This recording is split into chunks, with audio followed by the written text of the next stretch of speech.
A ideia do livro ela surgiu a partir dos textos produzidos no mestrado, então ela é despretensiosa, no sentido de que foram textos produzidos com o comprometimento de se adequar à disciplina, e depois do período do mestrado eu percebi que existia uma certa linha de raciocínio neles, né? E se colocadas uma do lado da outra possibilitava uma compreensão um pouco mais ampla do tema. Justamente porque o fanzine ele é isso, o fanzine são recortes, né? Você pega pedaços, você monta esses pedaços e você constrói a sua ideia, você constrói a sua mensagem. Nesse sentido, o livro ele foi construído assim também, né? Foram pedaços que formaram um sentido maior e vem também da intenção de contribuir de alguma forma com a sociedade, com a cultura, né? A gente tem essa vontade de participar ativamente do mundo ao qual a gente faz parte. Então esse livro também nasce dessa vontade.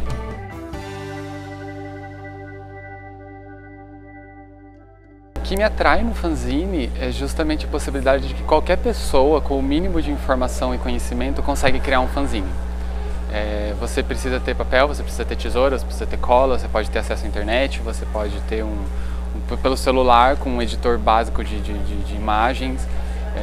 O fanzine ele é um grito silencioso assim, que nasce desse silêncio que nós somos obrigados a viver.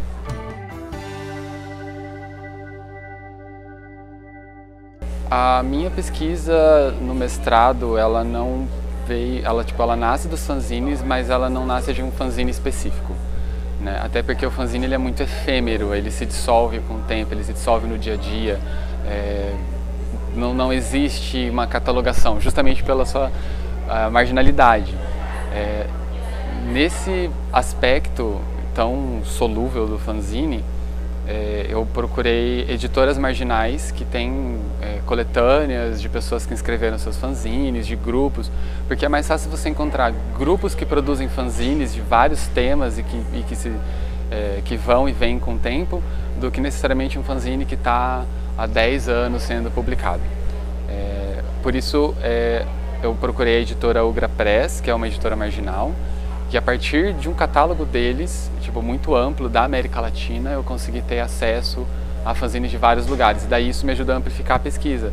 Consequentemente, eu encontrei a partir desse catálogo grupos em outros países da América Latina que produzem e criam fanzines, fanzinotecas, né, que são espaços que aí são espaços não institucionalizados de forma oficial por um governo ou enfim, uma instituição legitimada. Eu diria que são espaços autolegitimados.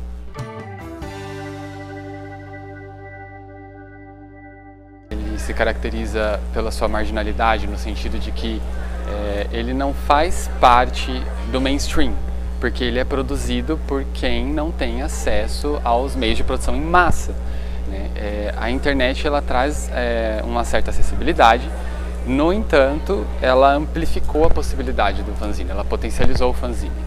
A partir do momento que as pessoas elas não passaram apenas a falar, mas elas passaram a perceber que tem pessoas ouvindo, tem pessoas lendo, tem pessoas, se for uma, duas pessoas, você está vendo que essas pessoas estão lendo. O fanzine você não tem essa certeza, porque por mais que você imprima, entregue para as pessoas, você não vai ver a interação delas. Pela internet você consegue ver isso, você consegue ter esse retorno imediato quase do que você produz.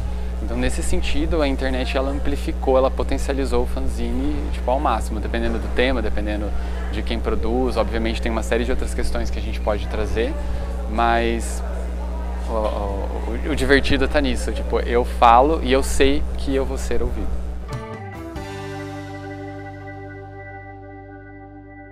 O fanzine ele é uma mídia, que é uma forma de se comunicar mais independente, marginal. Ela vem dessa necessidade de falar quando ninguém te ouve. Mas basicamente o que caracterizaria um fanzine seria o seu método de produção. Ele tem que ser barato, ele tem que ser acessível, ele tem que ser distribuído em uma escala pequena, 100, 200 exemplares. Hoje, por causa do acesso aos meios de produção, você consegue produzir mais. Você pode fazer em formato digital, enviar por e-mail, você não tem limites. Mas é basicamente isso, e ele tem que expressar as características de um determinado grupo, de uma determinada pessoa, porque ele é isso, ele é muito contextualizado. O fanzine, ele é um recorte de um período, de um tempo, de uma ideia, e tirando ele desse contexto, ele pode perder o sentido dele. Por isso que ele é efêmero, por isso que ele se perde, porque ele está na rotina, ele está no cotidiano, e ele está ali como tipo, a água que a gente bebe para matar a sede naquele momento, sabe? Tipo, ele é uma coisa necessária para aquele momento.